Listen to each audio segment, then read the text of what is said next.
Happy Monday, everyone. I decided to jump on last minute as usual.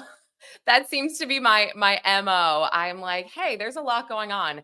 Maybe I should jump on and break things down because I didn't have a chance to do that last week. I had some things going on, but there are quite a few headlines that I want to go over.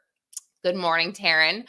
I'm so happy you're here. I'll be on for a few, so maybe some more people will jump on before I get right to it. But some of the headlines that I'll be discussing, of course, I have Mr. Sean Combs up on the screen. I want to go over the NDA that TMZ sourced, and this is the NDA that he forced his party goers to sign.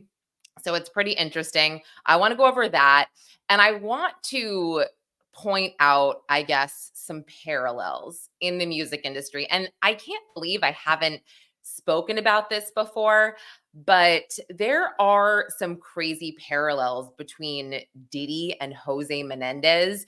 And again, you could actually draw these parallels across everyone in the music industry. I mean, or Hollywood, I guess. You've got Harvey Weinstein, R. Kelly, Diddy, Jose Menendez with Menudo. It's just there's a lot here, and it's interesting that this hasn't been discussed, I guess, more prominently, these parallels. And I guess it's because you don't want to do anything defamatory, anything like that, but it's still, again, it's important. So let's start here with the Sean Combs NDA. I'm going to pull this up. I'll pull it up so you guys can see exactly what I'm looking at. It's hard to see, but I think let me see.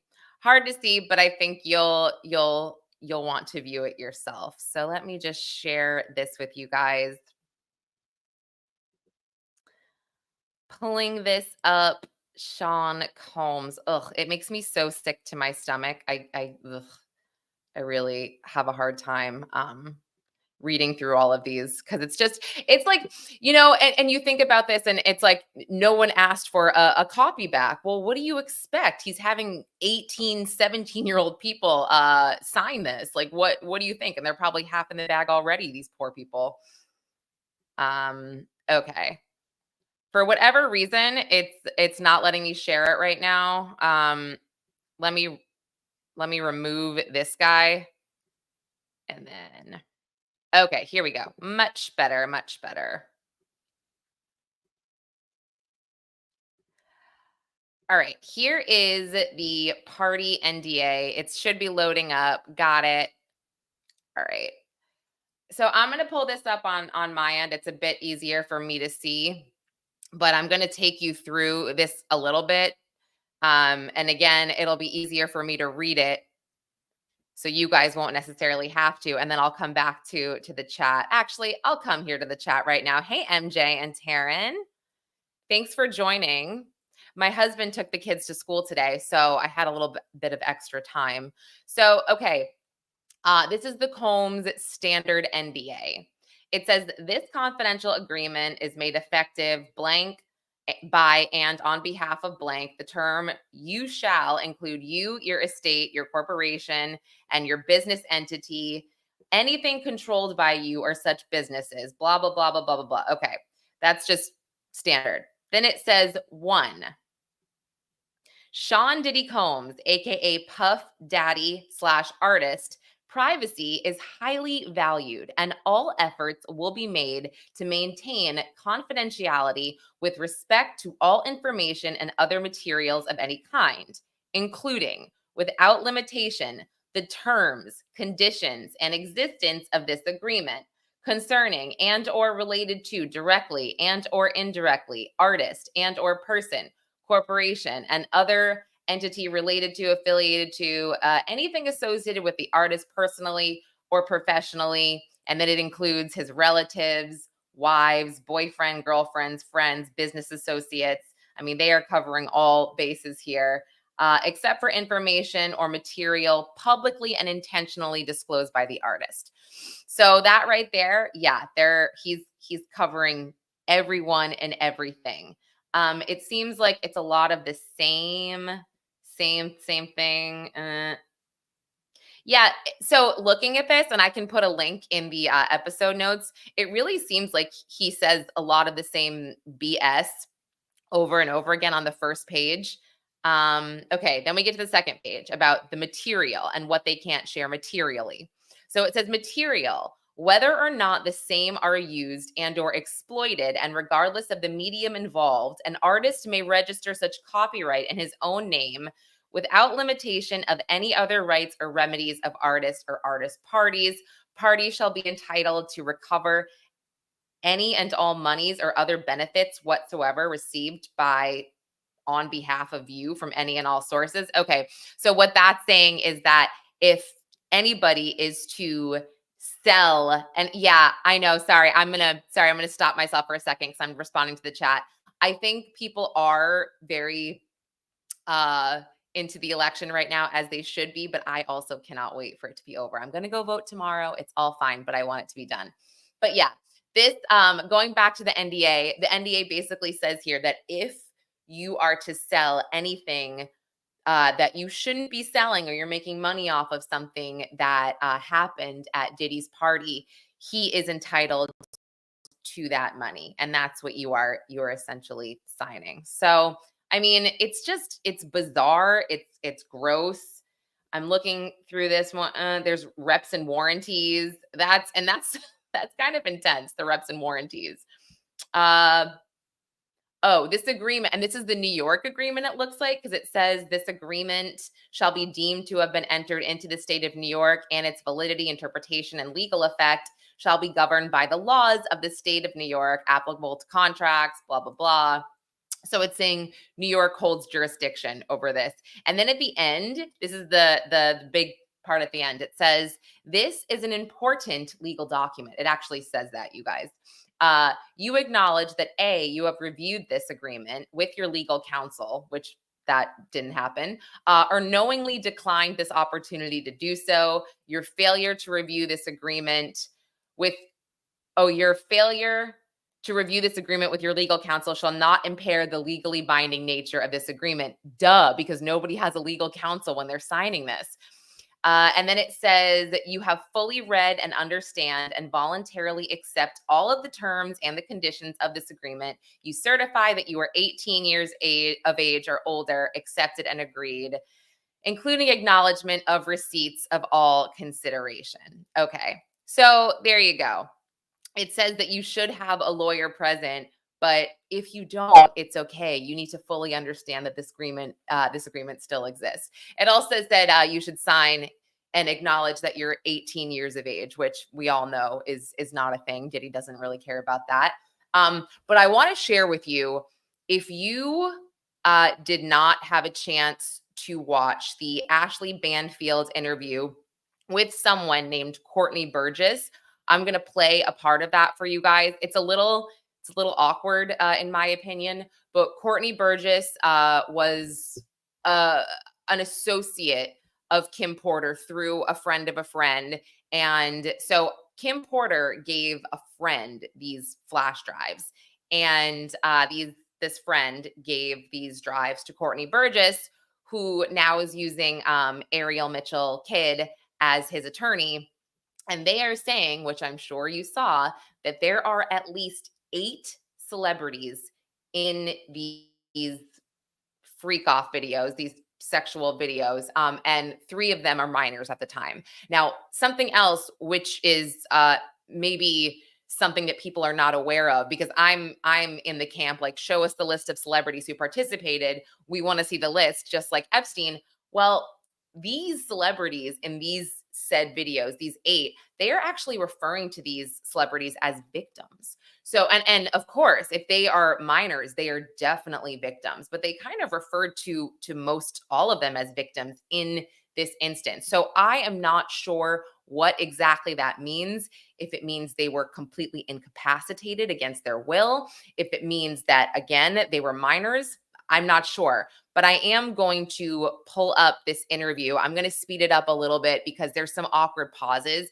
And look, Banfield's team got Burgess, like right after he left the federal courthouse. He allegedly testified all of this information in front of a grand jury. So I'm just like, oh my gosh, this is crazy. And that could be part of the one of the civil suits, I'm assuming, but I don't know for a fact. So let me share this part of the video. I've got to go down. Diddy court witness. Here we go. And like I said, I'm going to make it a little bit faster. Playback speed. Let's try 1.25, you guys. And if it's not as good, just let me know if it's not, playing very well. Okay. And okay, here we go. And those statements include descriptions of what the witness says he saw on those tapes. So I asked him about that, and he answered what he could, given the limitations imposed on him after testifying before the grand jury. That's why it's awkward. Out of those 8 videos, 8 celebrities, 6 men and 2 women, how many of those 8 celebrities were close to being underage or potentially underage? 2 males. 2 males. And of those 8 celebrities, how many of them were intoxicated or under the influence of drugs? This is going to be all speculation. I just want to preface it by he wouldn't know if they were. Right. Sure. Appear to Let be, me rephrase right, it. Based on, yes. Understand. Out of the 8 celebrities who were recorded having intimate relations with Sean Combs, how many of them appear to be either inebriated or intoxicated or under the influence of drugs? All of them. All of them. Out of those 8, how many appear to be potentially victimized? How many might have been victimizing? I think all, to be honest, all. Were victims They or victims. were perpetrating? Victims. They were all 8 were victimized. Yeah, meaning that's crazy. This was happening to them and they were inebriated. Right. Not knowing, I guess, how much proof it was in it, what they was doing. And of those 8, how many seemed to be potentially minors?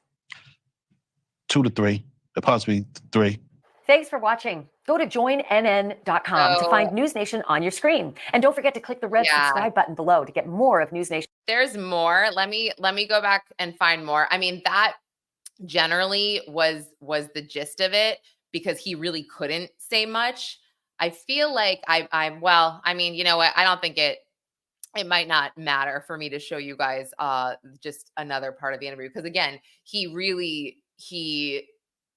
he's elusive and rightfully so because there's all these things, happening now where nobody wants Diddy to have the ability to appeal anything. So if you saw, it was last week, the judge basically warned the feds and they said they hadn't done anything wrong, but they did warn the feds and they just said, we won't have any type of leaks to the media or anything else, anything that is discussed, in this courthouse in front of the grand jury, nothing. And so I think that everybody is being incredibly mindful of that and rightfully so. But something that I think should be discussed here. And again, I brought this up. I don't know how many of you were on at the beginning of this, this stream, but the music industry, it seems to be just a breeding ground and a grooming ground here. When you look back at Jose Menendez, who was the CEO of Live Entertainment and, RCA Records, and how he basically, like Diddy, they had no experience in the music industry. They just seem to work their way up and make these connections and become these really powerful men. And, we've always heard about the quote unquote casting couch, right? Females would be put in these horrible positions. I mean, if you saw, God, I wasn't a huge fan of the Marilyn Monroe biopic with, what was her name? She dated Ben Affleck, Anna something. I wasn't a huge fan of that, but they had a huge scene there with Marilyn and the casting couch and what she was kind of forced to do to get these roles. Well, I believe now, and this is crazy, and I'm not saying it only happens to males or anything like that, but I do think the music industry might prey on males a bit more than they prey on females. And this, again, is my opinion, just from going back and researching Jose Menendez and Roy Rossello and what happened to a lot of these members of Menudo at the hands of Edgardo Diaz, who was Menudo's manager. And then you hear all these things about Diddy and 9-year-olds and 10-year-olds. And yes, they are only allegations as of right now. Nothing has been proven, but this is something. And it's just like, how do we ignore this as a society? And how do parents ignore this? I guess. I mean, there's, gosh, how many young boys and young girls are probably just dying to get into the music industry right now? Probably a lot.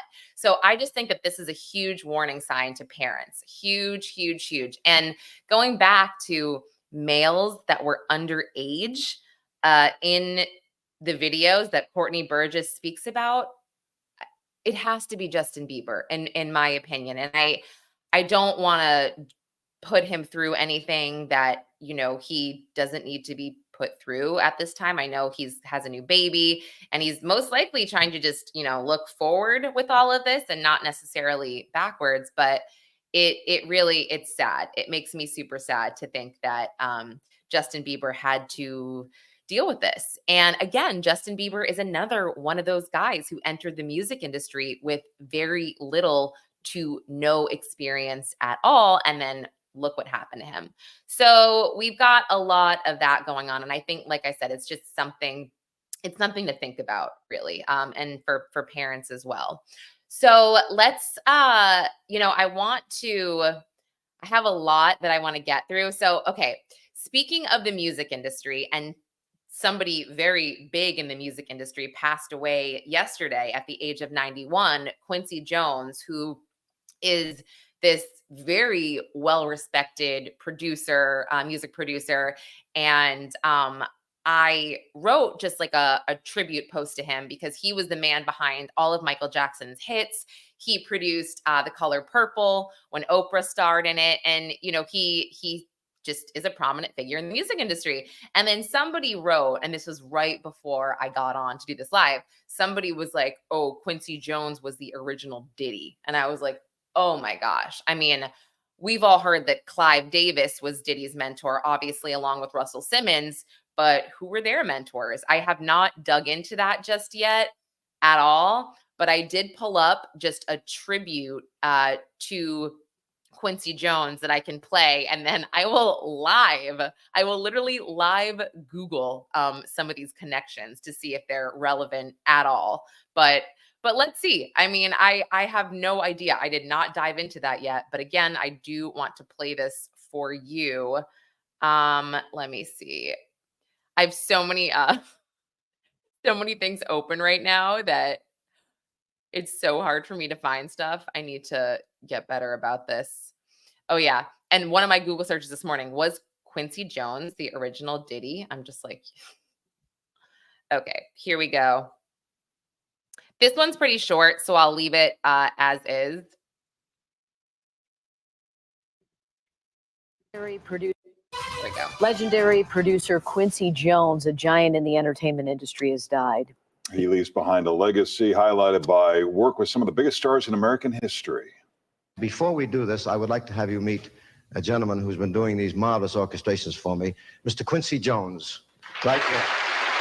Mr. Quincy Jones.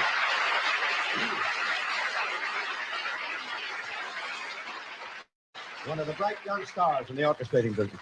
Jones was born and raised on the south side of Chicago, and he ascended to become one of the first Black executives to succeed in show business. He arranged jazz records for the likes of Frank Sinatra and produced, of course, the hit Michael Jackson albums Off the Wall, Thriller, and Bad. He also discovered Will Smith while producing The Fresh Prince of Bel-Air. He won 28 Grammys, an Emmy, and an Honorary Academy Award. I feel like the most blessed person on the planet to have come along the path that I came in musically. From 13 years old, starting with Ray Charles at 14, he was 16, and going to Clark Terry and Basie and Benny Carter, everybody from Billie Holiday, Louis Armstrong, all the way to 50 Cent.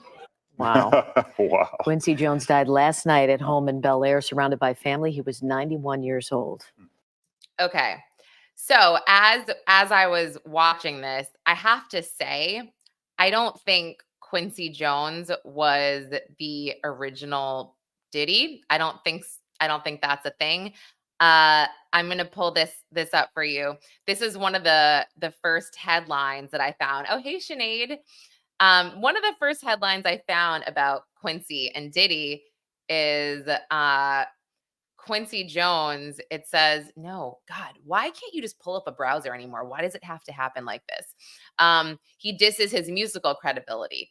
He couldn't recognize a B flat if it hit him. Well, yeah, no, we are aware of that. I never thought that Diddy was a great singer. I thought he was a good rapper, and I thought he was a great producer. I'm going to be honest with you guys. I have to remind myself on a regular basis to not like to skip through his music if it's on a playlist of mine, just out of principle, because I used to like it. So I don't know if necessarily that is a thing that Quincy or Diddy looked to Quincy for some of his actions. I really don't think so. Yeah, and so just to this is going to be really interesting. But I don't know if any of you guys are familiar. I've been meaning to do this, and I'm not sure if it's going to get my this video taken down as copyright or anything, but there is this song and it's called Jealous Guy, and it's Diddy or Puffy when he's Puffy and Mace, and it's from late 90s maybe. It's so bad, you guys. It's literally the worst song you've ever heard, and you can tell that Diddy just wants to put himself on these albums, and he doesn't care. He literally doesn't care how it sounds. He just wants to be a part of it.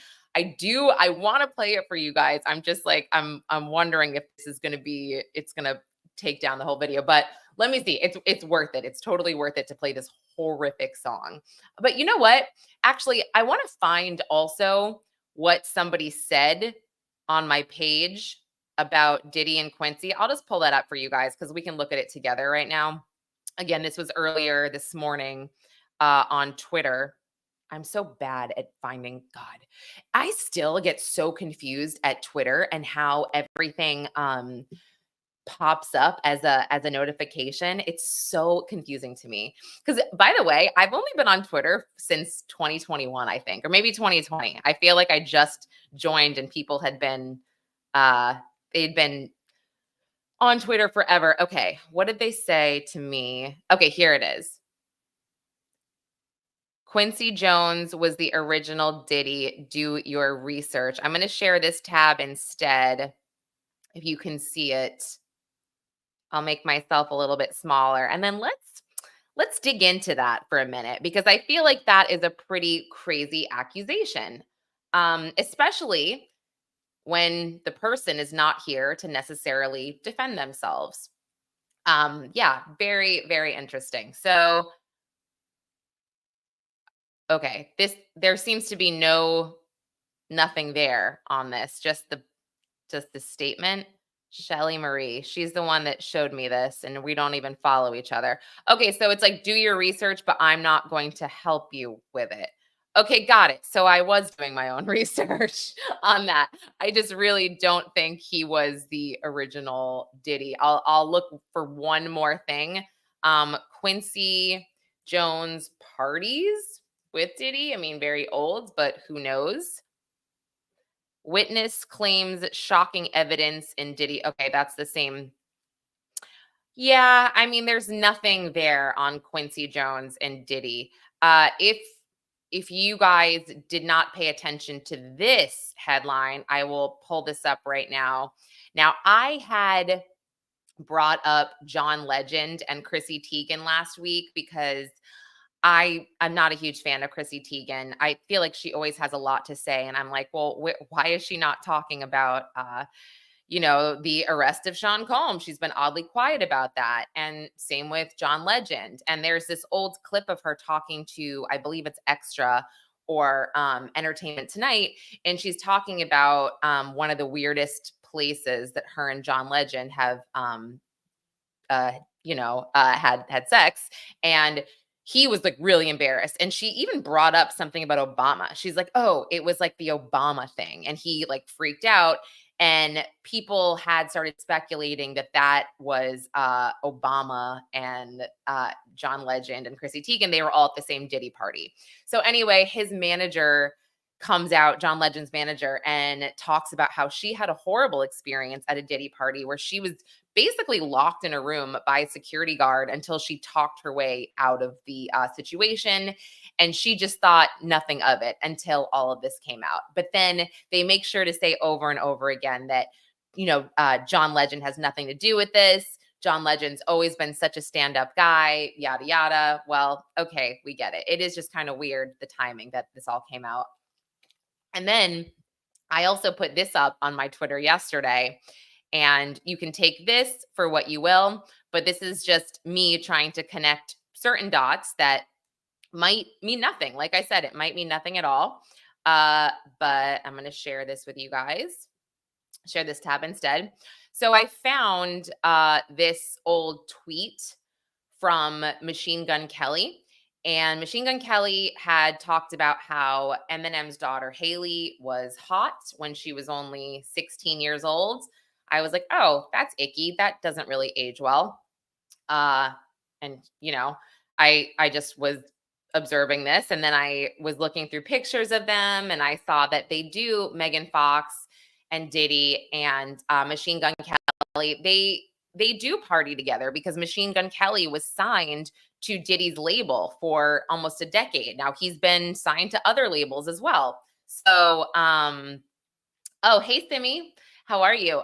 So he's been signed to other labels as well. I'm not saying that, because he was signed to Bad Boy that he did something wrong. However, and I don't have the exact amount of posts that Megan Fox allegedly deleted, but I guess if you combine all this information and the fact that Megan Fox reportedly deleted a whole bunch of posts on social media when Diddy got arrested, you could start to speculate on your own. So Megan Fox, again, Pink came out when there was a report saying, oh, Pink deleted all her social media posts, blah, blah, blah. She's, has a guilty conscience. She came out and said something. She was like, you guys are insane. Like, I got hacked or something like that. And that's why everything got deleted. I mean, sure, whatever. I don't know why you did it. It's just, it was bizarre timing. So same for Megan Fox. So I think that, a lot of people are trying to connect these strange dots right now as to why so many people are so quiet. And here's another thing. I'm a fan of Paris Hilton. I've always liked Paris Hilton. She did seem to be in a lot of the pictures from Diddy's white parties. I can pull some up. And just because you were seen in these pictures, it doesn't necessarily mean that you attended a freak off or you knew things that were happening behind closed doors. I really don't think that it means that, but it's not the best look here. So you can see, I'll share this tab. If this is a Getty image tab, and if you ever want to just see party photos that people might not want you to see, Getty Images has everything. And yes, Sinead, this is interesting. There was a really bad looking picture of Pink forcefully kissing a young Bieber. And there's a compilation of this, all of these celebrities really seeming to just not treat Justin Bieber very well. It looks very inappropriate the way they're all saying that he's hot and he's cute. And I can find that and play it. But just going down to some of these pictures, Paris dated Nick Carter. Nick Carter doesn't have the best reputation right now either. He's been accused of rape by many, many women. I believe there's like 4 or 5. So yeah, there's a lot of pictures here. I mean, Diddy, Nicole Richie. I mean, look at this. This is, they look like they're close.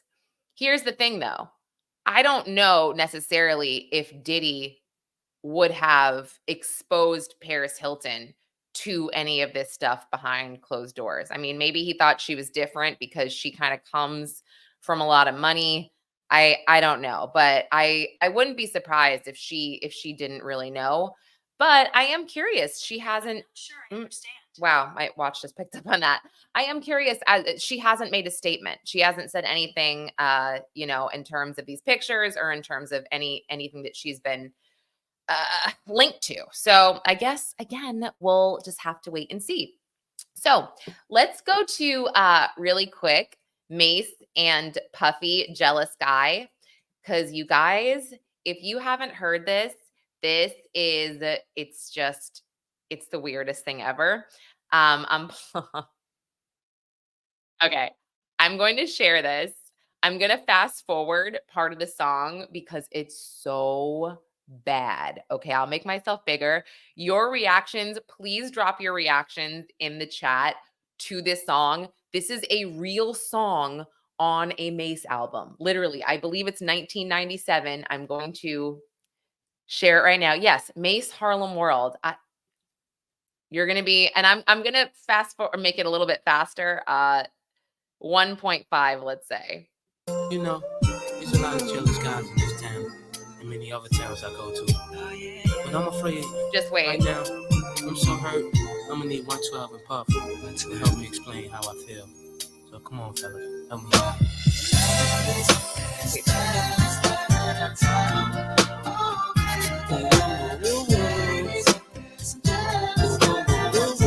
No wonder Mace switched records labeled. Now would you be mad if I gave back your girl?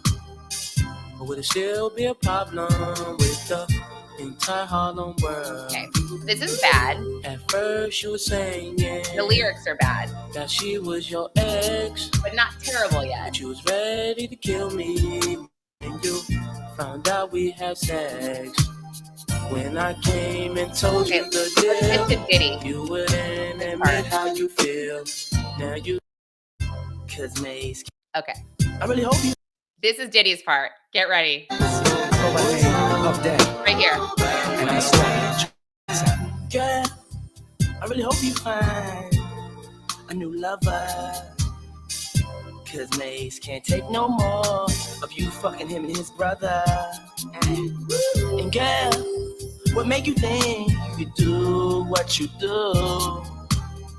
And think that we'll be standing here fighting over you? Come on. When I came and told him the deal, he wouldn't admit how he feels. Is this the worst song ever? Now he know his girl Wait, or me. listen to this. Why can't he just let it be? Takes a breath.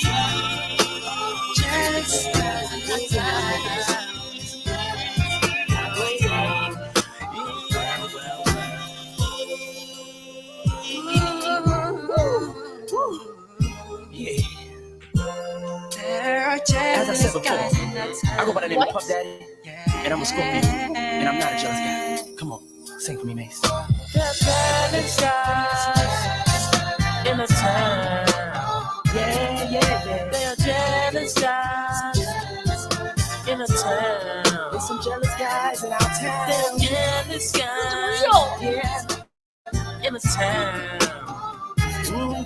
There are jealous guys in the town. That's right. You see, if we had more pimps, it wouldn't be no jealous guys. Okay, See, if there are more pimps. Pimp rules. Okay, I'm so sorry that I just subjected you all to that. I mean, I know that everybody's multitasking, but I have no words, and that was almost that. So in high school, we found this song. Maybe it was high school, maybe it was like 8th grade.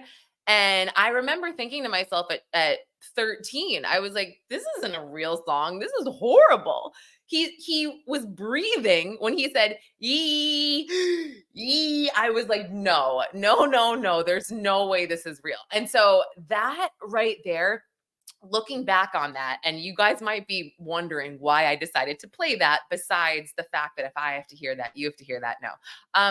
I think it really just shows that who in their right mind would listen to that song, producer wise, whoever, and say, oh yeah, oh that's good, oh that's great, this is a banger, this is so good, this is gonna win? Nobody. So did Diddy already have this culture of fear, right? Did he already create this culture of fear around people saying, oh, that song's so good, that's going to kill it, it's going to, I mean, right? You have to think like that. Who let them like make this song a real song? And oh my God, it kills me. I'm very confused by this. So yeah. So hey, Poke Mom, thanks for joining. So yeah, I needed everybody to hear that if I had to hear it, just because it was so bizarre and absolutely bonkers. Now I just want to I want to go over really quickly before I move on, before I switch topics here. I want to go on to talk about the Diddy 10-year-old lawsuit. So I have not gone through this at all on this channel. So let me just switch. I'm going to switch banners really quick, just in case anyone's joining and they want to know where we're at. John Doe, 10 years old versus Sean Combs.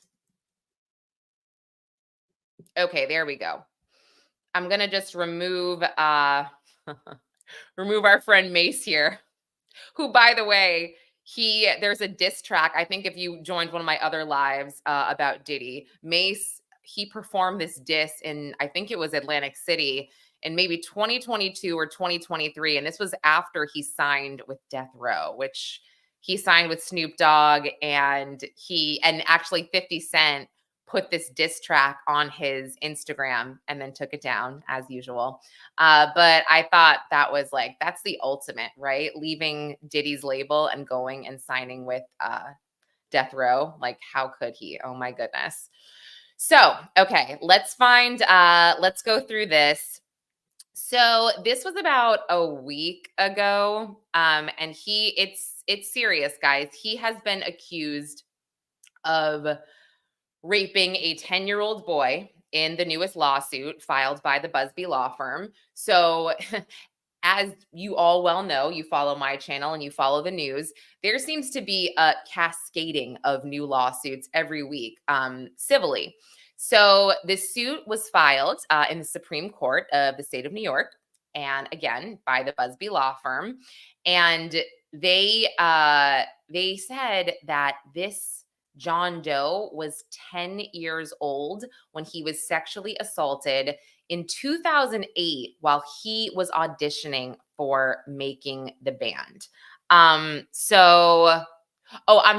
So wait. So that's a different one. I'm so sorry. I misspoke. That's a 17-year-old that spoke about being assaulted by Diddy on another lawsuit.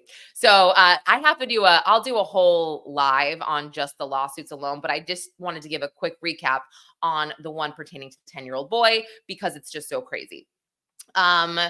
So the 10-year-old who currently resides in California now as an adult, so he alleges that this alleged assault took place in 2005. And at the time, he was 10 years old and wanted to become an actor or a rapper. So in this attempt to help their son's career aspirations, this kid's parents hired an industry consultant, let's say. And I'm not familiar with what an industry consultant is. I guess it could be considered just like a manager or someone who's worked in the industry, who knows people and has connections. But anyway, they hired this consultant who recommended that they fly from their home in LA to New York to meet with different industry figures. So I'm assuming that this kid's parents and his family had money to do this, because this seems like kind of a big undertaking. Oh, shoot. Really? Thank you so much for saying that. It's going to beat me. I have to say graping. Okay. Got it. I did not realize that. Wow. There's so much about YouTube I don't know, and maybe I should figure all of that out. So yes. So now I'll start censoring what I say a little bit more. So yeah, I'm thinking that these parents, they have money, and they want to help their child who wants to become an actor or a rapper, someone in the music industry. So they are arranging these meetings in New York through this consultant, and we don't know who the consultant is, but I guess they let the boy go with this consultant to meet with Diddy for an audition, or Puffy at the time. And so Sean Combs had asked to meet with the boy alone before meeting his family. And I mean, the family saw nothing wrong with that. I don't necessarily blame them. But the consultant took the boy to his hotel room, Diddy's hotel room, and then left the boy alone with Combs. And the boy was told to perform a few rap songs. And Combs then said to him that he could make him a star, but asked how badly he wanted it. And now, according to the complaint, the plaintiff, the 10-year-old boy, responded that he would do anything. And I mean, as a child, like, of course you would say that. I remember I wanted to be a child actor, and I wanted to do all these, I had these big dreams. And of course, if someone said, how bad do you want it? I would be like, I'll do anything. And I think at 10 years old, you also don't think about just sexual things. That's not something that crosses your mind. You don't really learn about that yet, or you hear it on TV maybe, or you see it in a movie, but you're not quite sure how that all works. So anyway, so he says, I'll do anything. And another person present, like, kind of pops out, then gives the boy a soda, which he drank. Now, same MO. Shortly after this, he began to feel, or he started to feel funny. And he believes now, looking back and seeing a lot of these lawsuits, he believes that the drink was laced with something, including, but not limited to, GHB or ecstasy. So after consuming this soda, Combs allegedly told this boy to move closer to him and then pushed him down on the bed, telling him something to the effects of, you have to do some stuff that you don't want to do sometimes. And that's pertaining to the music industry. So this part gets really bad, you guys. So trigger warning. Once he was pushed down, this boy was pushed down, Combs exposed himself and told the boy to kiss it. Now, after refusing this, Combs then forced him to perform oral sex, and the boy shortly after lost consciousness. Now, when he came to after regaining consciousness, Sean Combs' pants were undone, and the boy said he was in a lot of pain. You guys know where he was in pain, and he cried, and he said he wanted to see his parents, to which Combs told him if he said anything to anyone that he would hurt his parents. Now, when the consultant returned to pick him up, this is the first time I'm realizing that it's a she noticed that he was badly shaken. And she took him back to his parents, who realized, like, something's going on here. He's lethargic. He's acting differently. And, I guess they just maybe thought he was exhausted. I'm not really sure how they handled that. The lawsuit doesn't necessarily get into all of the after effects of that. But in the time since the alleged lawsuit, this John Doe has suffered from severe depression and anxiety, which leaves him hopeless at all times and very fatigued. So that was pretty disturbing to hear about. And like I said, I have to think that if the Busby law firm took on these civil suits, that they do have some type of corroboration. So maybe this consultant, they have her name, and maybe they have her saying, yeah, when I picked up this boy, he was super out of it. He did not seem okay. And this is what I observed from the room, that people were being odd. They were being secretive. I don't know, but I just have to think that something they have corroborates what he said. Or else, again, how are these people demanding jury trials? So just really quickly, then the last lawsuit from last week was about the 17-year-old boy in 2008. he says that he was forced to perform oral sex on Sean Combs during a 2008 audition for Making the Band. So he, I guess, had 3 different auditions for Making the Band, because that can happen. You know, you make it to these next rounds, whatever. So each audition, I guess he was coerced to engage in sex acts, both with Sean Combs and his bodyguard, referred to in this lawsuit as T. And that, again, was to test how badly he wanted it or wanted to be in the industry. So really disturbing, but I guess not necessarily shocking after all of this time. But I think that, again, we are not going to see the last of these. So I'm trying to keep up with these lawsuits week to week as so many come out. And also last week, what also came out was just some stipulations that Diddy had for women to adhere to when they were going to his parties. So as well as the NDA, you had to be under 140 pounds. You know, you had to be hot and young. It's ridiculous. And, you know, it's going to be interesting when a lot of this stuff is read to the jury during his federal trial or his civil trials, because this is something I feel like the public just can't relate to, right? We, you know, if you are living in, and listen, I live in New York City and I still don't necessarily relate to this, right? So if you're living in Oklahoma or Kentucky or New Hampshire, wherever, and you're seeing this list, in order to get into a party that's like, you have to be hot and young, you have to be under 140 pounds, you have to be XYZ.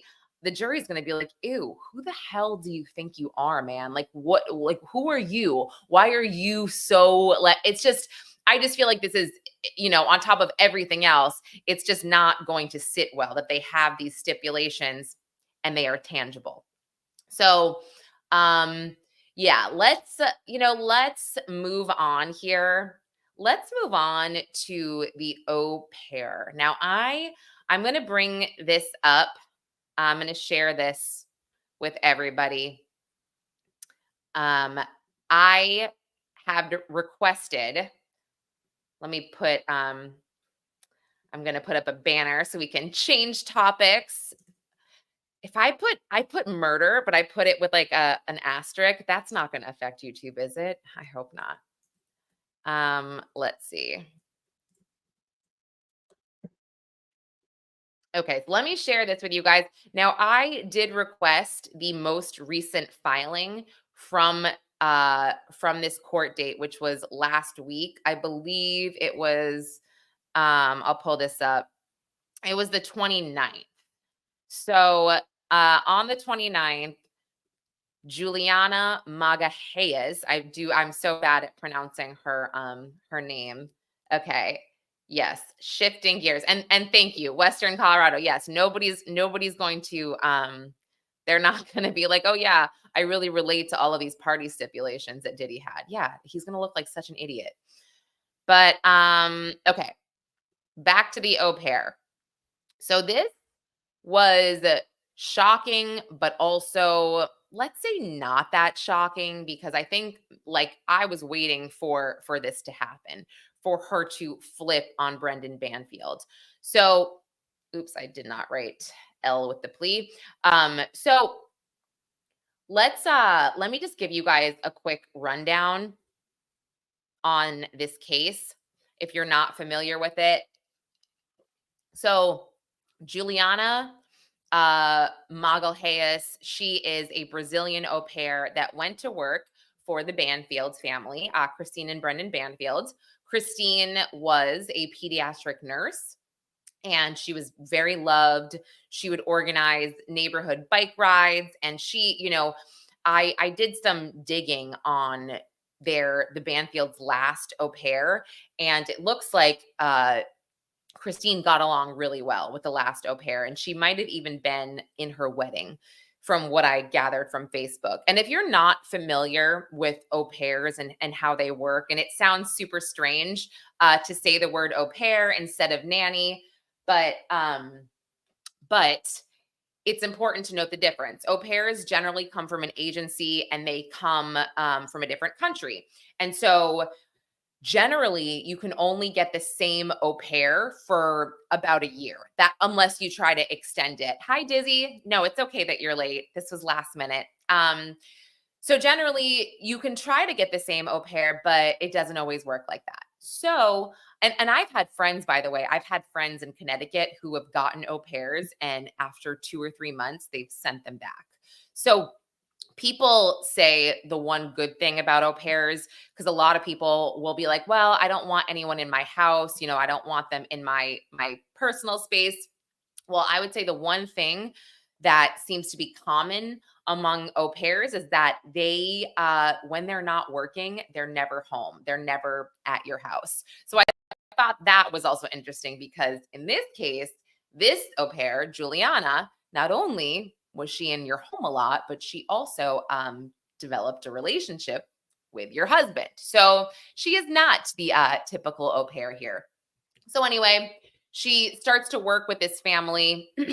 I think my video is a little bit distracting, guys. Hang on one second. I'll just put this banner up, or I'll put Brendan Banfield right here, him being escorted in Reston, Virginia, when he was arrested in September of 2023 or 2024. I'm sorry.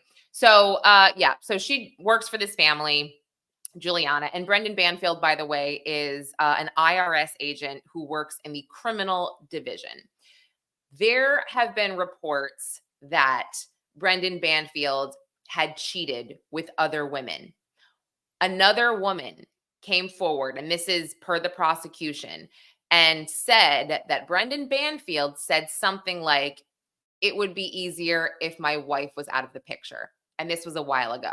I don't know what that statement pertains to. Maybe him sleeping with other women. Yeah, I'm sure you could sleep with a lot of other women if you didn't have a wife. But anyway, so Brendan and Christine Banfield, I don't know the inner workings of their marriage other than what I have read that the prosecution has stated. I will tell you guys, this case seems to be very secretive and almost sensitive, where Fairfax County really, really wants this conviction and really doesn't want anything to get in the way of that. So I understand. So yes, the couple had, at the time, their daughter was 4. Now, Christine allegedly did not know that Brendan and Juliana had this relationship. What has come out since Christine was murdered and Joseph Ryan was murdered, and I will go back to that, is little things. And again, this was not put forth in any of the indictments, because the indictments for Juliana and Brendan didn't even have a probable cause arrest affidavit, which is kind of rare. So it was said that both Juliana and Brendan got new phones after the murders of Christine Banfield and Joseph Ryan. And Juliana also seemed to wipe her cloud, which is a huge red flag. Also, they were seen at gun ranges a few weeks before the murders, which is another huge red flag, because Brendan Banfield had Juliana shoot Joseph Ryan. And that was a new Glock that Juliana was in possession of, or the family was in possession of. So all of those things, yeah, kind of weird.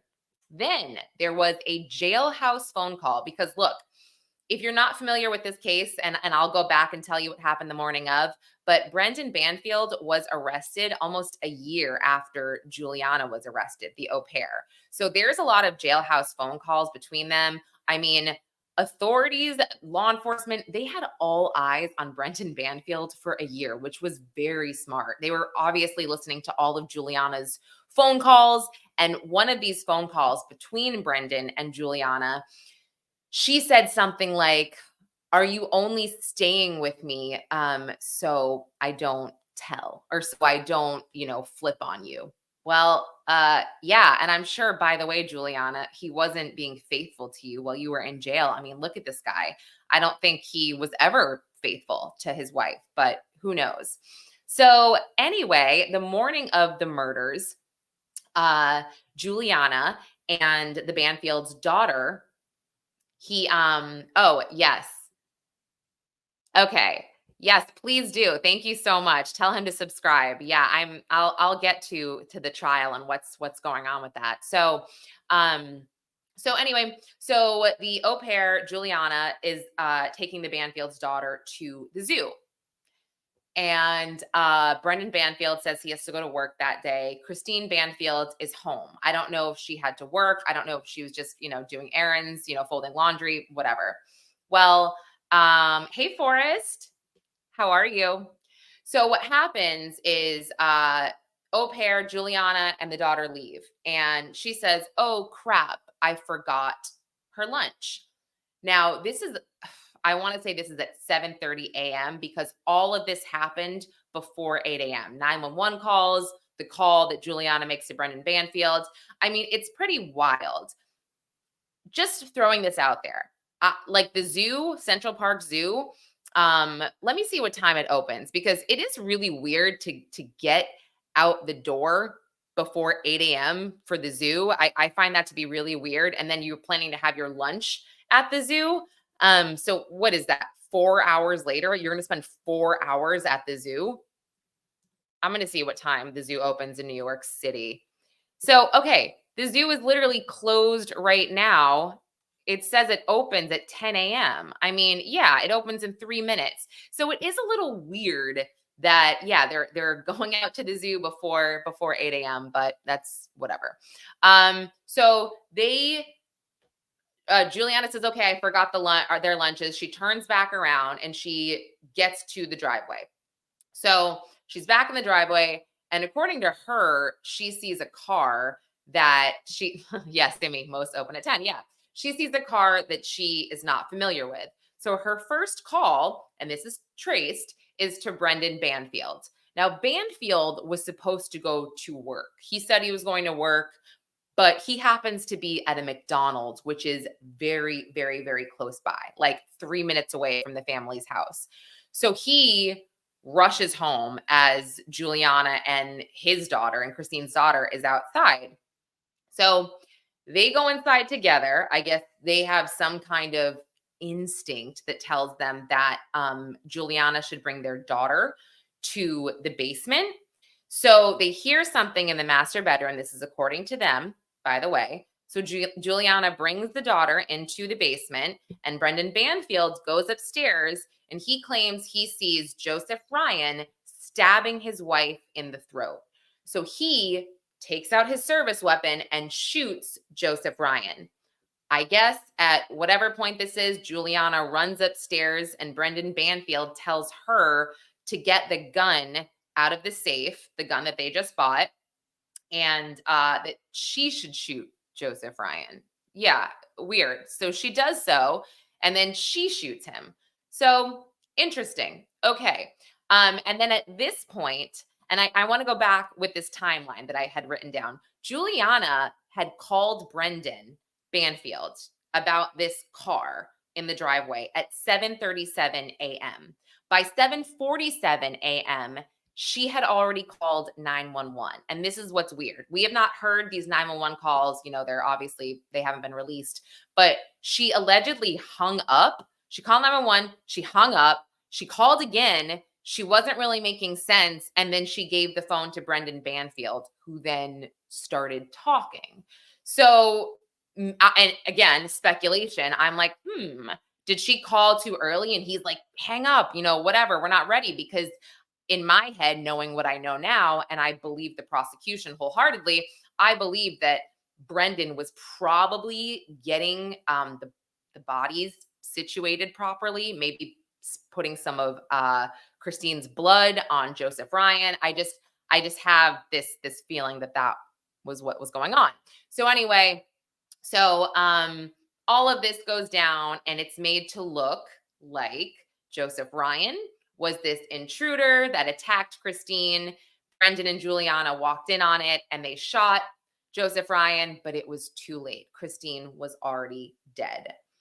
What investigators and the prosecution has found since then, and by the way, Juliana, this was February of 2023 when this happened. Juliana was arrested in October of 2023, months later. And when she was arrested, police had noticed that she moved all of her stuff into the master bedroom with Brendan Banfield, all of her clothes. I mean, it was kind of icky. There was framed pictures. It was just so cliche and so just gross. So she gets arrested. Oh, hey, Sal. And sorry, I decided to do this last minute. So you're not late. You're perfect. So she gets arrested and she's like, what the hell? And Brendan does not get arrested, not at all. So I think a lot of people at this point were very perplexed. Now, what investigators did over the course of a year to really ensure that they had everything and that this was going to be a complete, just a case that I hate to say the word bulletproof because it sounds horrible, not because there's guns involved, but yeah, they wanted this to be a solid case. So what they found is that they set up, allegedly, a BDSM account for Christine on this fetish site called FetLife. So on the FetLife site, Christine, there was this picture of Christine in a one-piece bathing suit, and investigators found that Christine had sent this photo of herself to her husband, Brendan Banfield. You know, sending your husband a sexy picture. That's perfectly, that's encouraged and that's lovely. And investigators said that Brendan Banfield sent this photo to Juliana, and Juliana had actually emailed it to herself from Christine's computer and set up the account, the FetLife account on Christine's computer without her knowing. So it would all look like it came from Christine, right? It wouldn't have been set up on any other computer but Christine's. And this also makes sense because Juliana is home during the day with the Banfield's daughter. I mean, the daughter, I think, was 4 years old. I think kids still take naps at 4. So she probably had 2 hours to herself where she's just like messing around and doing, you know, whatever Joseph Ryan probably told her to do. And that's the other thing. Like, I do believe like Juliana had a choice in this, right? You always have a choice. But Joseph Ryan was definitely the mastermind here, most definitely. Juliana's mother, you know, she cleaned houses in Brazil. So she had a job, but she, you know, she wasn't she didn't come from this affluent family. So she gets over to Herndon, Virginia, and she sees that the Banfields live in this like $1 million house. She just sees this life. And I'm sure she's like, wow, I want this American dream. And, you know, I feel like Brendan Banfield most likely told her that he was going to give it to her. Christine just had to be out of the picture. So anyway, then you've got Christine, who we believe allegedly was actually either Juliana or Joseph Ryan communicating under this FetLife account. She was communicating with Joseph Ryan, who was this unsuspecting man who lived with his mother and I believe with a cat. And, you know, Joseph Ryan, according to friends, he was a really nice guy. Although he was into knife play or this BDSM stuff, he always respected women. He was just known as being really kind. So yeah, Joseph shows up that morning. And again, we're talking before 8 a.m. I mean, guys, this is another red flag to me anyway. Christine's really going to be planning a BDSM sexual encounter with someone like 20 minutes after her daughter leaves the house. Are we all really supposed to believe that? It's just, you know, it's wild. The timing is just, it's wild. I truly don't know what to think about that. So anyway, this is what prosecutors had been working on over the last year in order to arrest Brendan Banfield and ensure nothing slips through the cracks here with this case. So I believe, hey, Sheila, I believe that with the digital forensics. I believe they were looking through Brendan's phone, Juliana's phone over the last year. And then they were really relying on the forensic evidence and the positioning of the bodies. I believe that the positioning of the bodies was studied for a while until they were able to determine that possibly, allegedly, the bodies were set up this way. So it would look like Joseph was attacking Christine, but that didn't happen, in my opinion. I am all about what the prosecutors are alleging, as insane as it sounds, because let's be real, you guys, this sounds insane. To go through the links that Banfield allegedly went through, I mean, it's wild. I don't understand. Just divorce your wife. What is so difficult about this? This seems so crazy. So anyway, so Juliana was she was charged with manslaughter, and Brendan Banfield was charged with double murder. So Juliana's trial was set to be actually this month, and Brendan Banfield's trial was already scheduled for February of 2025. Now, last week, Juliana took a plea. She pled guilty to manslaughter. And she, in exchange, she's going to work with the state, most likely telling them everything that went down and everything that Brendan Banfield allegedly did and how they were able to put this all together. So again, I did request, oh, Forrest, thank you so much. I so appreciate that. Thank you so much. I'm ranting this morning. So I'm still going, Sinead. I'm on a rant. So thank you so much. I appreciate it. So what happened, is so she decides to plead guilty. And again, I believe she is working very closely with the state. But I emailed Fairfax County like that day. I was like, I need these filings. Please, can you give them to me?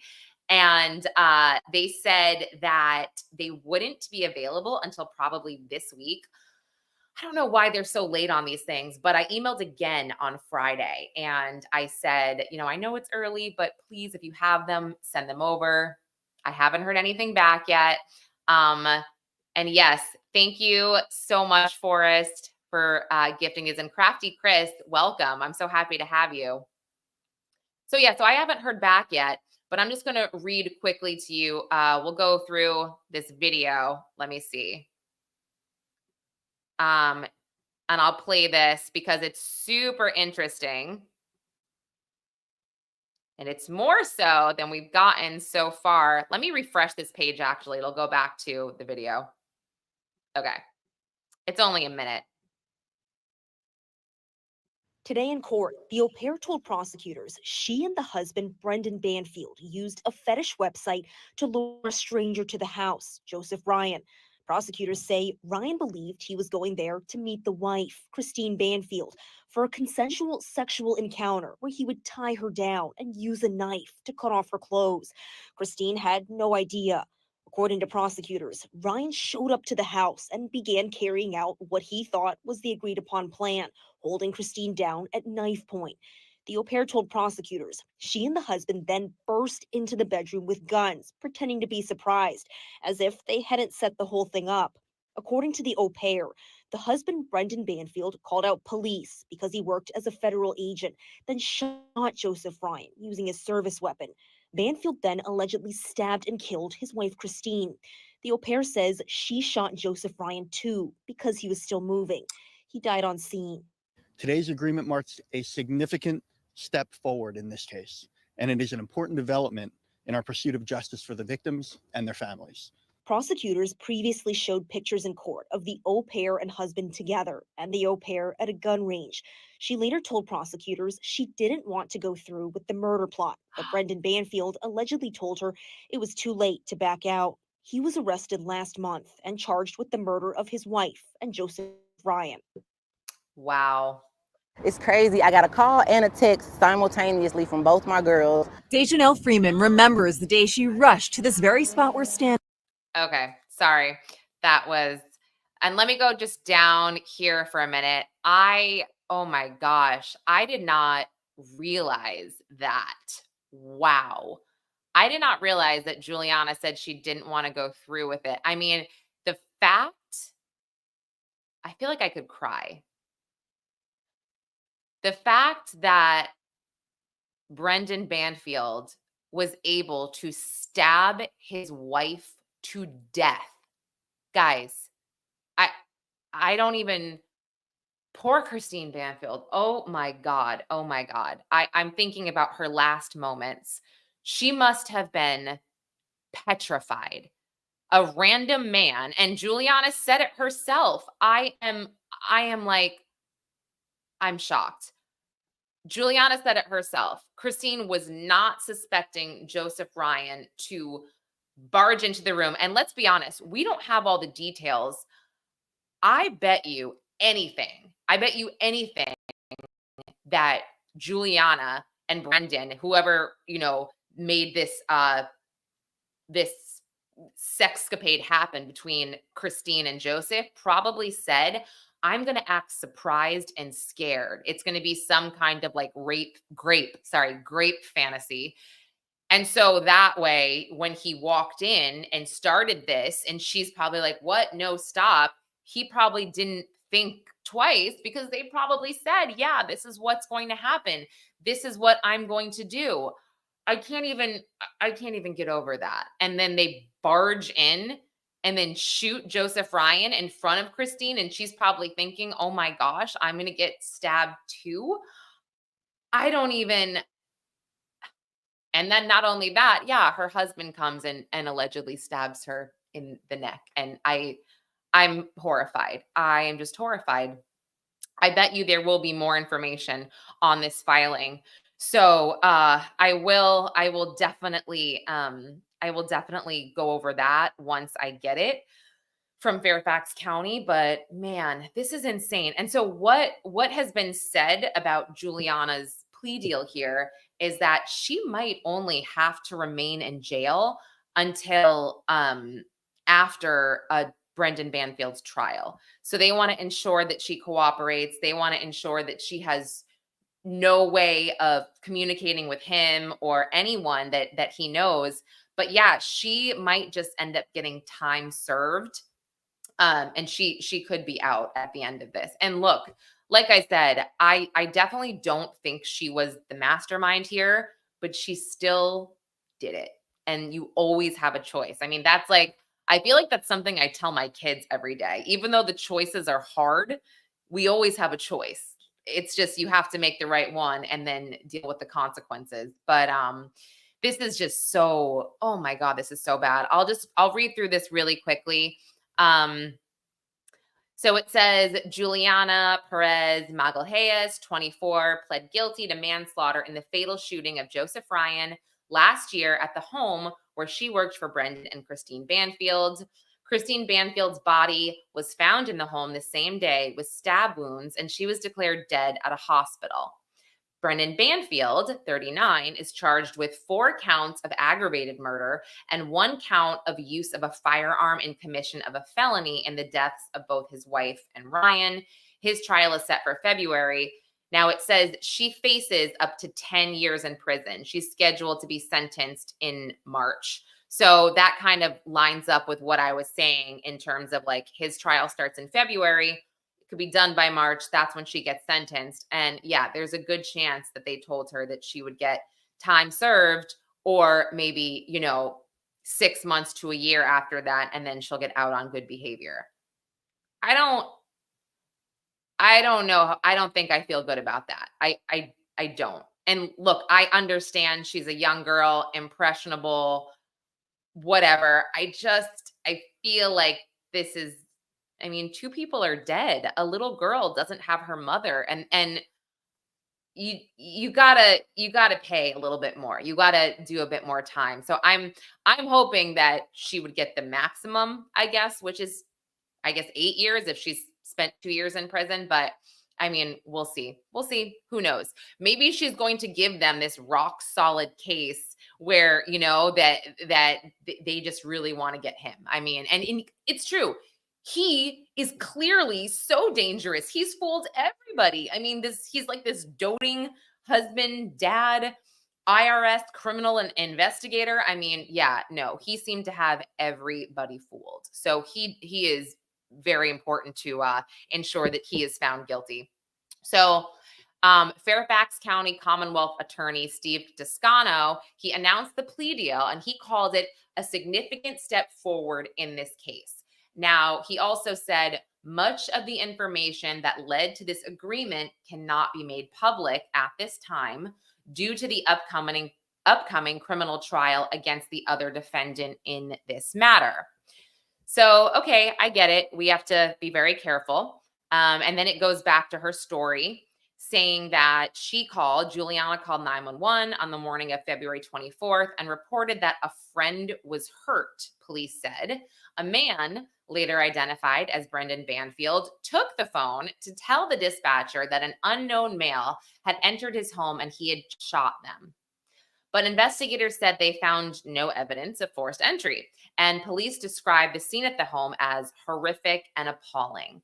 And initially, Juliana was arrested in October of 2023 on charges of second-degree murder and use of a firearm in commission of a felony. Her plea deal downgrades the murder charge to manslaughter and drops the firearm charge. Sorry, I did not reveal that. So yes, she was initially arrested for second-degree murder, but she took a plea for manslaughter and no firearm. Wow. And so again, he was not charged until this September when a grand jury indicted him. And he had been called, oh, this is also really important that I did not include, but I included this in one of my last podcasts. So Brendan Banfield actually took the stand at one of Juliana's hearings back last April, but he declined to answer questions, and he pled the fifth every single time. So this was interesting. And they were asking questions. And I read this in the Washington Post, a reporter who was there. The questions they were asking were like, did you have a relationship with Juliana when you were married? Blah, blah, blah. And he would look at his attorney, and his attorney would be like, and then he would plead the fifth. So here is just one more video about the case. Let's see. Tonight, a Virginia husband charged in a gruesome double murder, accused of plotting with the family's au pair to kill his wife. Fairfax County Police taking Brendan Banfield into custody. A year and a half after his wife, Christine Banfield, was found stabbed to death in the family's home, and another man, Joseph Ryan, was found shot nearby. Caller saying he shot someone. There's a 34-year-old female that got stabbed by someone, and then he shot him. The au pair, Juliana Perez Magalhães of Brazil, told police she and Brendan found Ryan attacking Christine in a bedroom, and that Brendan, a law enforcement officer for the Internal Revenue Service, shot and mortally wounded the man mid-attack. But investigators say for months they believed there was more to the story. I suspected, I had a feeling that there was a lot more to what met the eye that morning. And certainly it has taken a road 570 days later, where we are finally in a position to announce that 2 persons are being charged and held responsible. 8 months after the killings, police arrested Magalhães, accusing her of firing the shot that killed Ryan after a forensic analysis of the scene. NBC reached out to the attorneys for both Banfield and Magalhães, but have not heard back. Magalhães has pleaded not guilty to second-degree murder and is awaiting trial. Despite the arrest, police say their investigation still had unanswered questions, including victim Joseph Ryan's connection to Christine Banfield. A search of the family's computer revealed an online profile in Christine's name on a fetish sex website, according to prosecutors, as well as communication on the site with Ryan. But the way in which the messages were written didn't seem as though they'd come from Christine, and police say they believe it was someone else communicating with Ryan. A further search of the home just before the au pair's arrest also turned up evidence of an affair between the husband and the au pair, prosecutors say, including this framed photo of Brendan Banfield and Magalhães. Prosecutors now say they believe it was all an elaborate plot to eliminate Christine so Brendan and Magalese could be free to be together. Anything to say about your wife's death?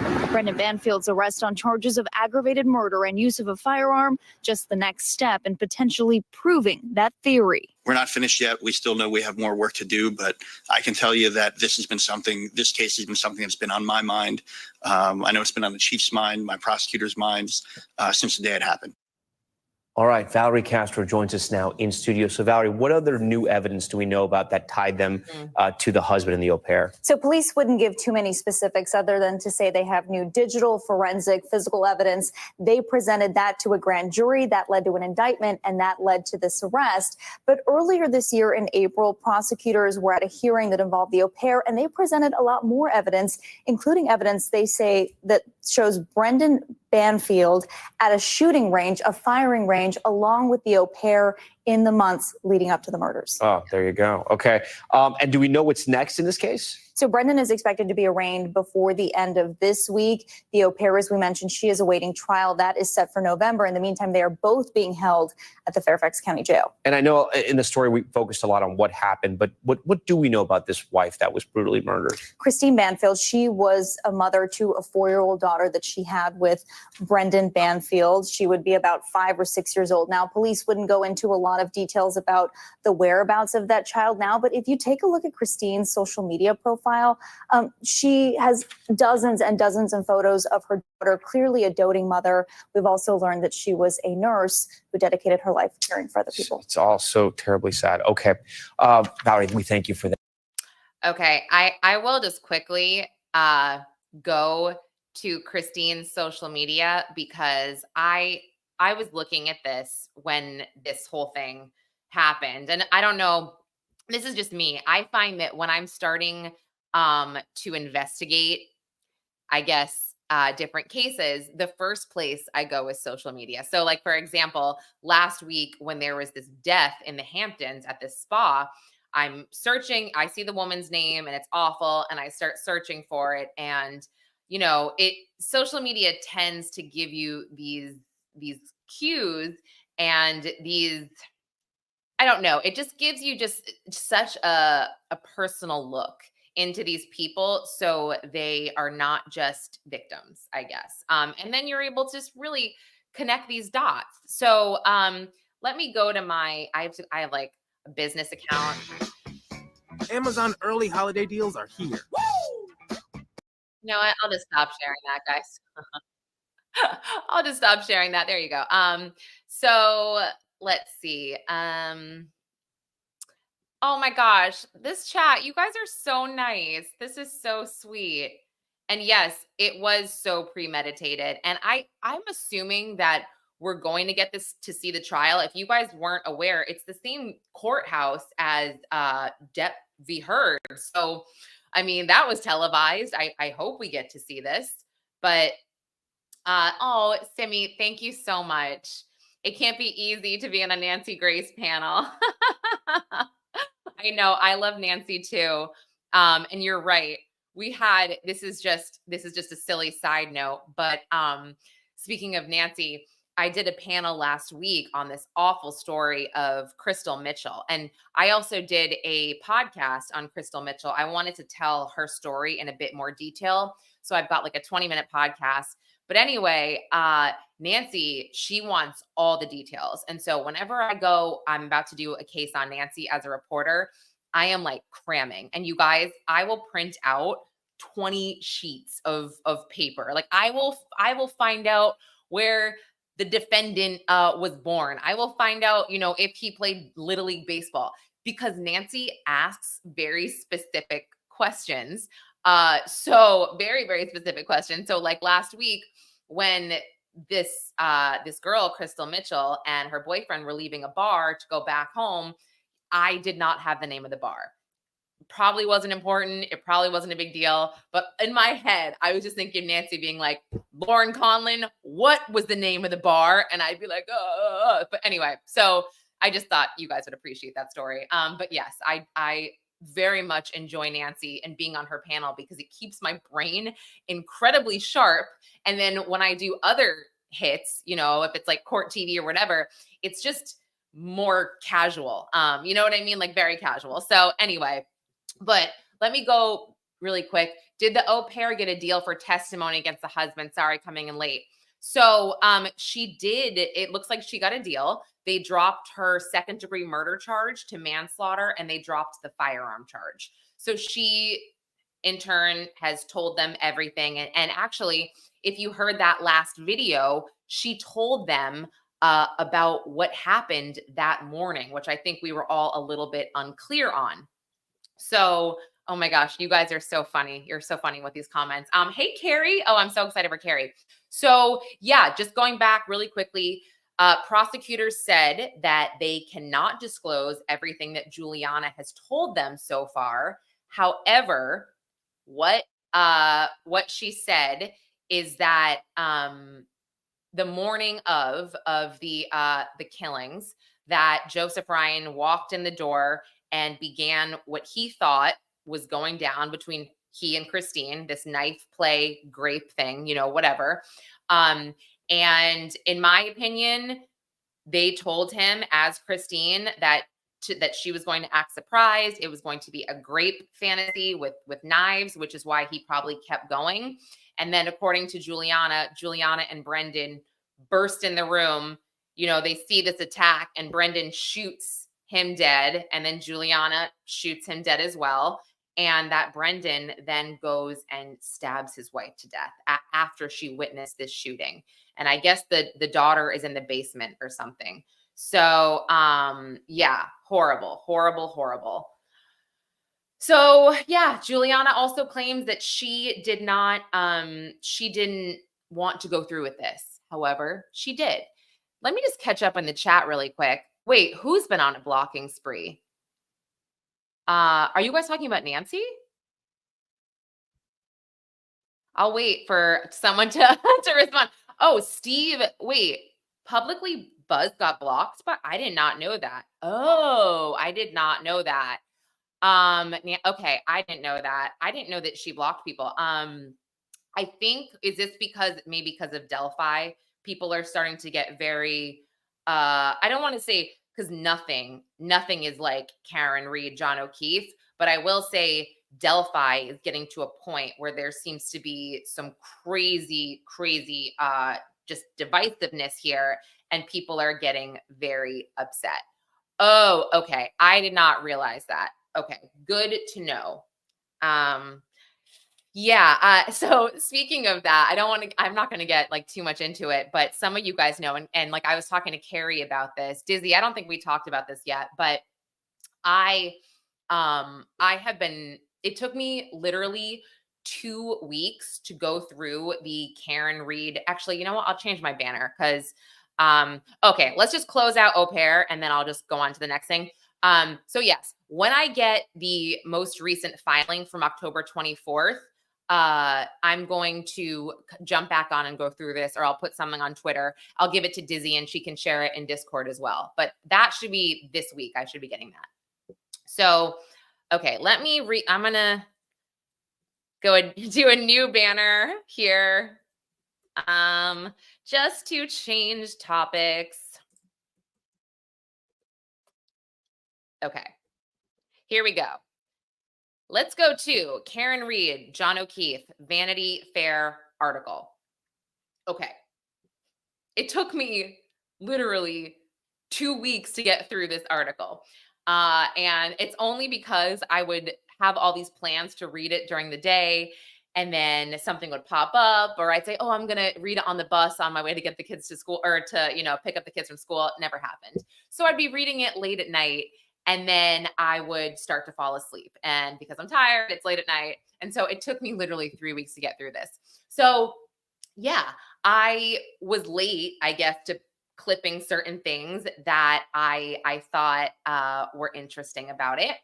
So first for me, I guess I didn't realize that Michael Proctor had sent those text messages only 16 hours into the investigation. I had no idea. And I was just like, wow. So there wasn't really an investigation. He had already decided that, Karen was guilty.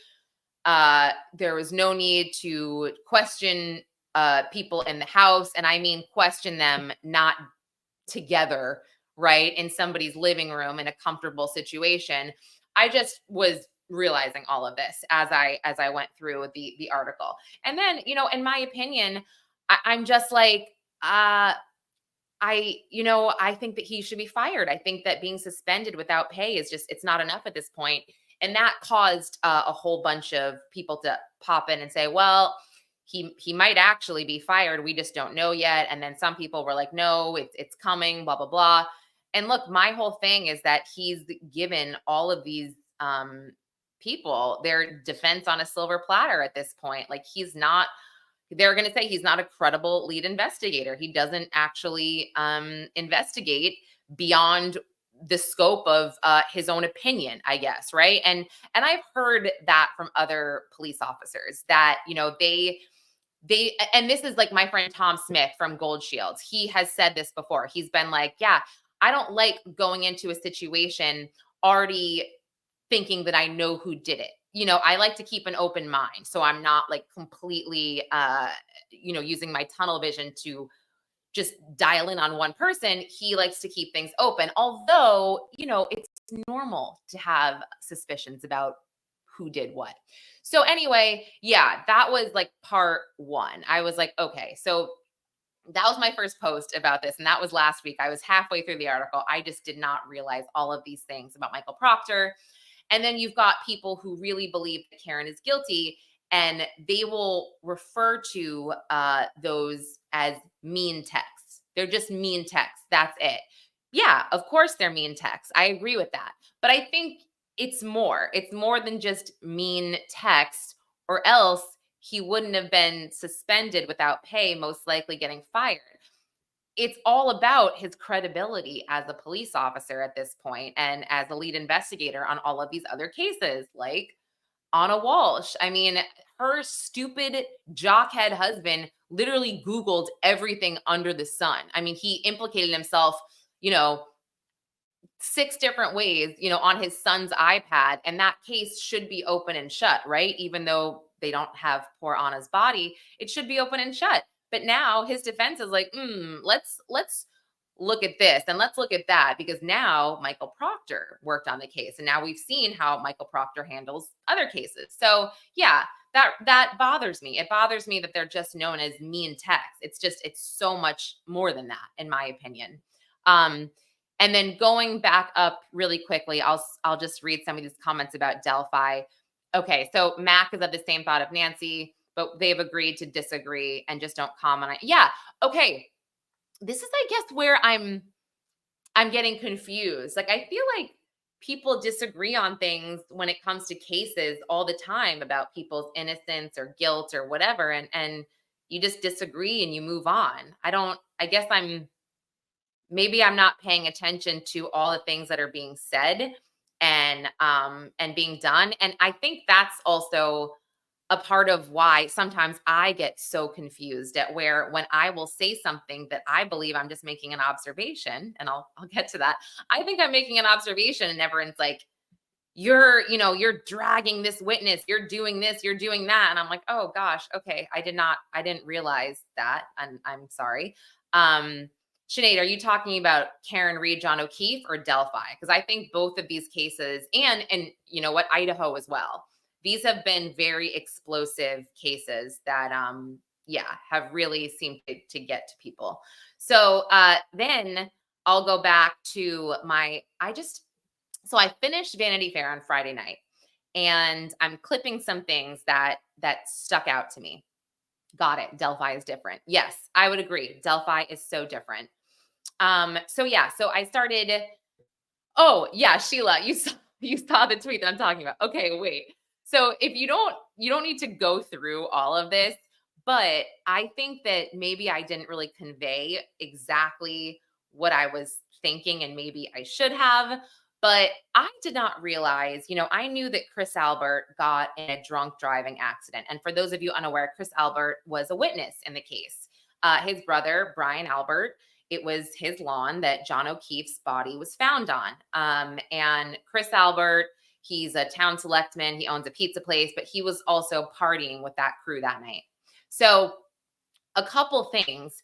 I mean, I think it's just important, and I think everybody can acknowledge, and Karen Reed herself acknowledged this, that alcohol seemed to be a real problem with this crew of people and in this community. So I'm not going to drag anybody that's in the family, or I guess close to the family, but there were a lot of reports that you can verify where other people have gotten into drunk driving accidents. And Chris Albert's drunk driving accident from 20 years ago, I knew that this happened, right? I knew that this happened. And what I didn't know is that Chris Albert didn't turn himself into the police for 30 hours. So he fled the scene of this fatal accident.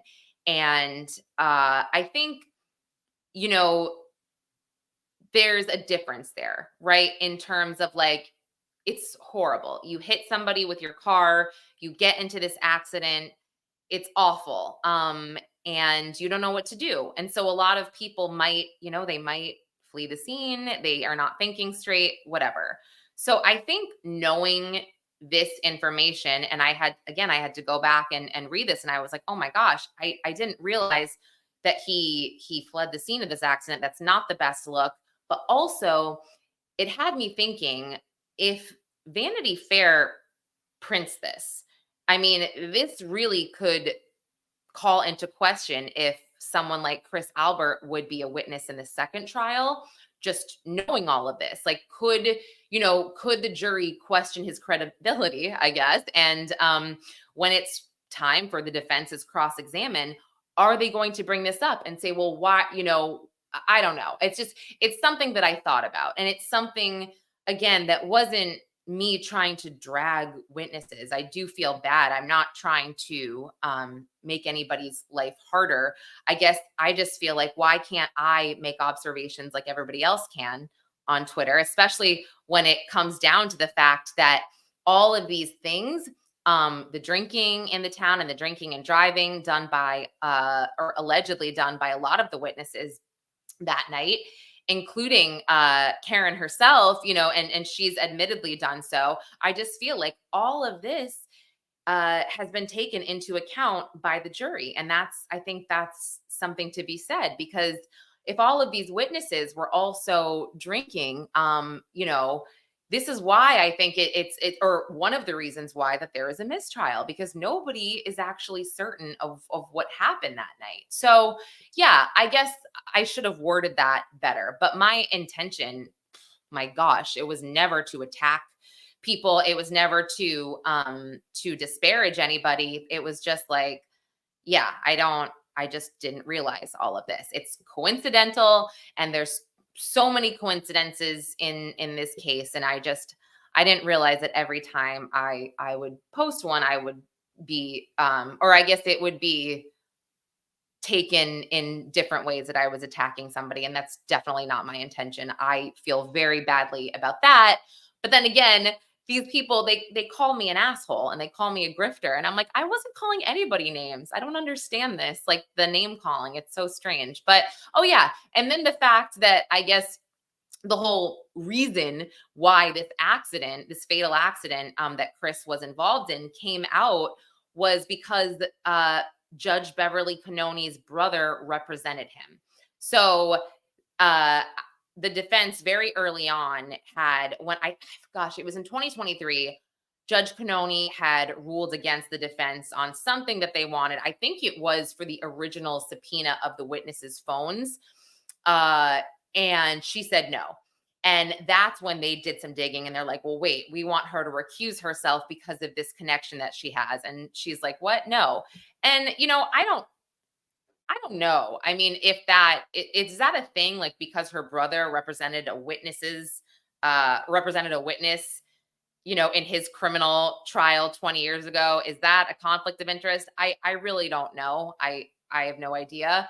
But I thought what was, again, more interesting and just something to point out was the fact that Chris Albert, he did flee the scene of an accident, and that is not the best look for a witness. And if they knew that initially, would the Commonwealth have put him on the stand knowing that the defense could probably rip him apart during cross because of his previous actions?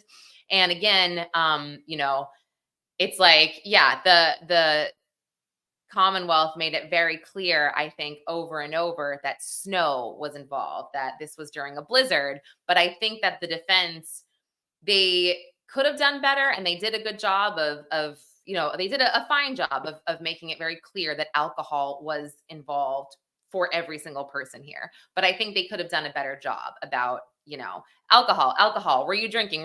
But they did. They said, how many drinks did you have? What did you? So yeah, anyway, I just was shocked. Every day I would wake up and I would see like this, something about how horrible I am, or that I'm a grifter. And I'm like, oh, I don't get why everybody else is allowed an opinion, but the minute I speak up, it's like, and again, I don't talk about this case as much anymore, because there's, for me, I like to just report on what is happening in court and, blah, blah, blah. But in terms of this, now there's another trial coming up. We are gearing up for trial number 2.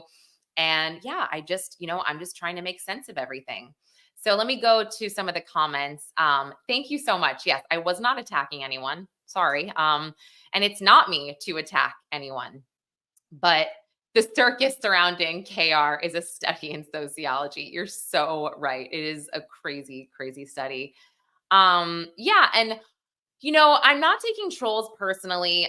For every troll, there's 1,000 who love you. That's really nice. Thank you. I'm not, it was more just about like, some of them weren't trolls. They're people that I follow and people that we just disagree on the case. I just would hope that they would know me, I guess, well enough to know that I'm not. If I wanted to drag somebody, I think you'd know it. I think I dragged Diddy pretty hard. I think I'm pretty, yeah. Trolls, but okay, and that's true. I don't want the algorithm boosted for this. I don't want any more attention on that tweet, because I don't want it to get misconstrued. So anyway, yeah, that was a whole thing. And then something else that I thought was really sad, and I chose not to post about this after I caused so many problems for people with the Chris Albert thing, but John O'Keefe's father, Officer O'Keefe's father, he wasn't present for a lot of the trial, and he never seemed to show any emotion. He did seem to be that old school Boston guarded type of guy. If I had to speculate, I don't know him personally, but when Karen in the article, she said something like, it really hurt with John's dad specifically throughout this whole thing. They printed a card that he wrote her. And this was, gosh, I think this was a Christmas card or something. I'm going to go and I screenshotted the card, but it was really sad. And so if I had to guess, I would say that at one point, Officer O'Keefe's father really thought of Karen as a daughter, because he lost his own daughter tragically. So I feel like he was very hurt, more so than maybe others by everything that's happening. And this was what he had written. Okay. So in this section, it says, quote, O'Keefe's father is the family member whose coldness hurts the most. Reed and John Sr. used to go to Sunday Mass together and then take Patrick to breakfast. She shows me a Christmas card he gave her a month before Officer O'Keefe's death.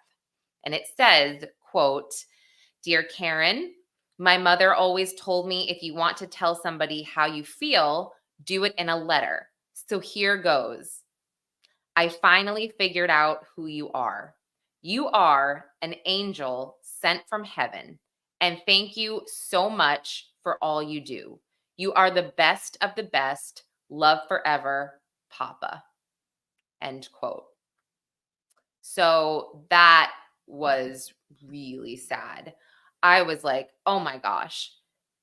I mean, John O'Keefe Sr. at this point most likely feels like he's lost 2 daughters and 2 sons, obviously to a different degree, right?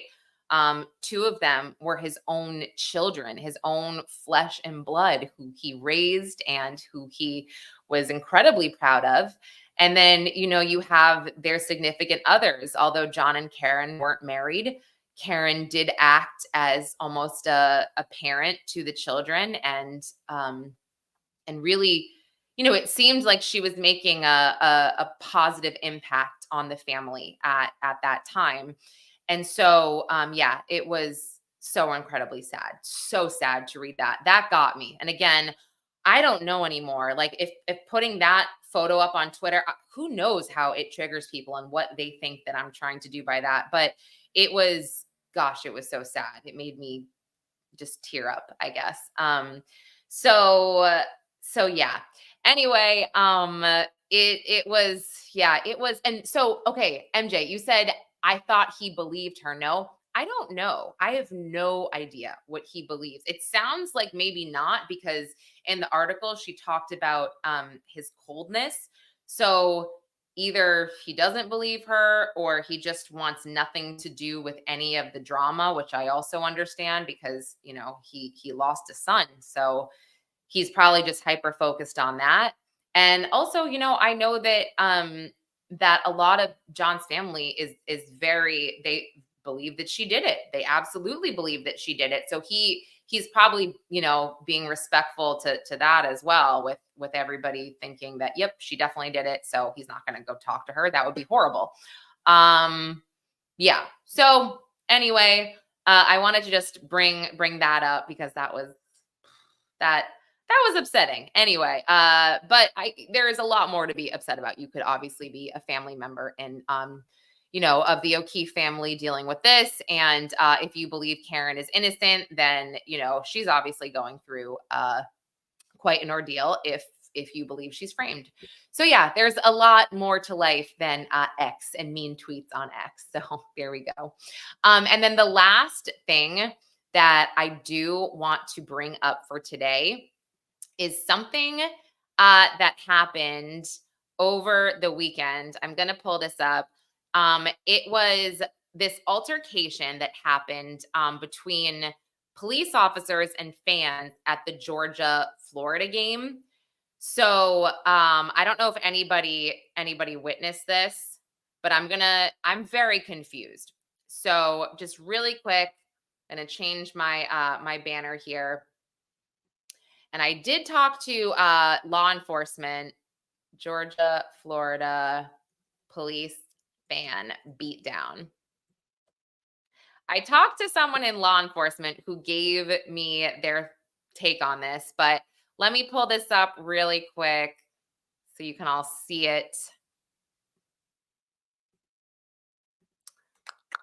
Okay. And this is a witness who is recounting exactly what happened. Let me make this bigger and myself smaller. There we go. Jacksonville Mayor Donna Deegan released a statement on the viral video that appears to show 2 fans at Georgia, Florida getting punched by 2 officers. The mayor writing, quote, "I am aware of the disturbing video circulating from yesterday's game. I have spoken with Sheriff Waters and the incidents are under investigation. We are awaiting the outcome of that investigation." Tonight, Claire Alfrey is on your side, speaking with an attendee who saw and filmed another incident at the game that is garnering attention tonight. For Georgia fan Jeremy Williamson, he spent the second quarter of the game watching this happen in his section of Everbank Stadium. So he was shot 3 times with a taser. Williamson believes the altercation started over digital tickets, but was shocked to see the incident escalate so quickly. If you looked at my video, they made contact with this man, and when he said, "I'm not leaving my seats, I paid for them," and they immediately pulled a taser on him. Instead of asking to see his tickets, they immediately pulled a taser on him. This wasn't the only incident at the Georgia-Florida game. On the other side of the stadium, 2 officers are seen punching 2 fans during the game. We reached out to JSO for comment on either video. As they review the incident, quote, "The agency will not comment until all facts are known and the reviews have been completed." The incidents leaving fans like Williamson wanting to cheer for the Bulldogs from a different stadium. The game is a staple of Jacksonville, but if Jacksonville is going to treat the fans like that, the game shouldn't be played there. Mayor Donna Deegan said in a statement she is, quote, aware of the video circulating online from yesterday's game. She says she spoke to Sheriff TK Waters, who says both incidents are under investigation. They are both waiting for the outcomes of the investigations. In Jacksonville, Claire Alfrey, First Coast News, on your side. I just got to go back really quick to part of this video. I mean, during the game. We reached out to JSO for comment on either video as they review the incident. Quote, the agency will not comment until all facts are known and the reviews have been completed. The incidents leaving fans like Williamson wanting to cheer for the Bulldogs from a different stadium. The game is a staple of Jacksonville, but if Jacksonville is going to... Okay. So I kind of dug into this a little bit earlier this morning. There are multiple different reports. So what you heard from this guy, Jeremy Williamson, is that one guy was in a seat and an officer said to him, you're not supposed to be here. These are not your seats. And he's like, yeah, they are. I paid for them. And then they immediately tased him. So I don't know about that. I feel like he didn't get the entire thing on film. And again, my friend in law enforcement's like, they never get the start of the altercation on film, right? That never happens. It's always when it's right in the middle of it, because that's when people are like, oh shoot, let me film. And then it ends up looking really bad. So yeah, there was that. And then also, I heard reports that fans were already rowdy and that they were just trying to get them to calm down. And then it slowly escalated. And then I heard another report, on the radio this morning. And basically, they had zoomed in on a position of one of the fans, their hand position on one of these officers. And they said that the officer was actually acting appropriately, because if the person's hand position is in this one place, it means that they are using self-defense. But I think a lot of these videos just show the police coming down really, really hard on a lot of these guys, because yeah, that video was alarming to watch. So I respect the fact that they are not doing anything about this or making any statements towards one side or another side until they have the full investigation complete, which there will be. So that's good, because I'm kind of just like, I don't know what's going on here. It looks really bad, but I have to think that, or I have to hope that it wasn't just like, no, we're not moving. And then bam, we're tasing you. So who knows? But I thought that was worth a mention. And let me see if I missed anything else. Yeah, I don't think this was everything I really wanted to, I guess, go over for this morning. Gosh, look at this. I've been talking for almost 2 hours now. And I just decided to do this last minute. So I know that I'm always all over the place, but I didn't really do any lives last week because I was just working on some things and I got a little crazy. So I do want to keep doing lives once a week, but I'm getting so bad at planning them, and it just seems to be easier for me to like just pop on and be like, oh, here we go, let's do it. But yeah, I'm so glad that you all joined me. I know that it's pretty quiet, but I'm so grateful for all of you. And just, pop in the chat anything else you want updates on, I guess, because I was planning to do an update on Garth Brooks as well at some point. But yeah, let's see. I'll do that. I'll go over anything else in terms of Diddy, if some new suits come out, and any new rulings as well. And then, of course, I'll be back for Banfield. So anyway, thank you guys so much, and I will talk to you. Of that 9-dash line. And Ted Cruz said, look, if you're not into geopolitics, you won't notice this. I mean, hello.